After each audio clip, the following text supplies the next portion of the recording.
Satu lagi anggota Polri harus disidang etik karena diduga melanggar kode etik dalam penanganan penyidikan di kasus kematian Brigadir Joshua Huta Barat alias Brigadir J.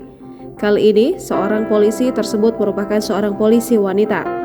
Dia adalah AKP Diah Chandrawati yang juga Paur Subak Sumda Bakrenmin Div Propam Polri yang kini telah dimutasi sebagai Pama Yanma Polri.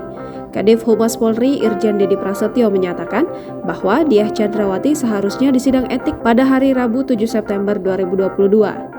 Namun sidangnya harus diundur karena masih ada sidang etik lanjutan terhadap AKP Irfan Widianto. Dedi menuturkan bahwa AKP Diah Chandrawati hanya diduga telah melakukan pelanggaran kode etik ringan saja. Namun, dia masih enggan merinci pelanggaran anggotanya itu di penanganan kasus Brigadir J. Di sisi lain, Dedi menuturkan bahwa pihaknya masih menunggu jadwal lengkap sidang kode etik terhadap para tersangka obstruction of justice. Sebagaimana diketahui, Polri telah menetapkan 7 orang sebagai tersangka terkait obstruction of justice penyidikan kasus kematian Brigadir J. Ketujuh orang itu adalah Irjen Verdi Sambo, Brigjen Hendra Kurniawan, Kombes Agus Nur Patria, AKBP Arif Rahman, Kompol Baikuni Wibowo, Kompol Cuk Putranto, dan AKP Irfan Widianto.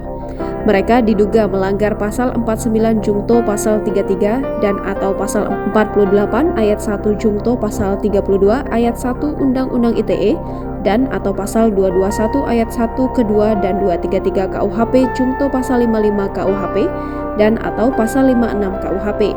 Dalam hal ini, Verdi Sambo adalah aktor utama pembunuhan Brigadir Joshua termasuk menyusun rekayasa skenario untuk menutupi aksinya, memerintahkan menghilangkan barang bukti hingga menghalangi penyidikan.